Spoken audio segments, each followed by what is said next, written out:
পারবো না।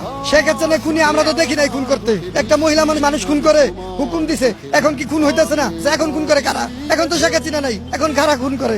ওপেন খুন করা হয়। আপনার 5,000 টাকা সাথে রাখলে সন্দেহ হলে বাসায় যাইবেন, নিরাপদ না। এই 17 বছর ঘরের দরজা খুলে ঘুমাইছি, ভয় পাই না। আর এখন রাস্তায় বেরোলে অনিরাপদ, ভয়ের রাস্তায় চলা যায় না। আগে এক জায়গায় চান্দা যদি দিত দোকানদাররা 50 টাকা, এখন দেয় 200 টাকা, কিন্তু ভয়ে বলে না, জিজ্ঞেস করতে বলে কেউ চান্দা দেয় না। এখন চাঁদা আরো বেশি দেয়। সবই তো শেখ হাসিনা করছে, রাস্তাঘাট সবই তো শেখ হাসিনা করছে। আগে মানুষ রাস্তাঘাটে পেশাব পায়খানা করতো, মানুষ ফুটপাতে হাঁটতে পারতো না, এখন মানুষের টাইলস দিয়ে হাঁটে। রাস্তা টাইলস করে দিছে, ব্রিজ করছে, অনেক রাস্তাঘাট করছে, রাস্তা বড় করছে, সব করছে। শেখ হাসিনা যা করে রেখে গেছে, আগামী 50 বছরে কোনো সরকার পারবো না। এই তেলের উপরে কার্পেটিং ঢালাই করে খাইবো, হেরা নামের উপরে খাইবো, পারবো না কেউ করতে। তেলের যদি পারে, ওই যে জামাত এনসিপি বলে তারা নির্বাচনী হতে দিব না। আগে সুন্দর মতো একটা নির্বাচন হোক। বাংলাদেশ আওয়ামী লীগ যদি নির্বাচন না আসে, নির্বাচনই হবে না। এই জায়গায় 50% ভোটার আছে আওয়ামী লীগের, এই 50% না গেলে তো ভোট কেন্দ্র খালি। আপনি কারে জনগণের ভোট দেখাইবেন? অর্ধেক ভোটারই তো যাইবো না কেন্দ্রে, তো ভোট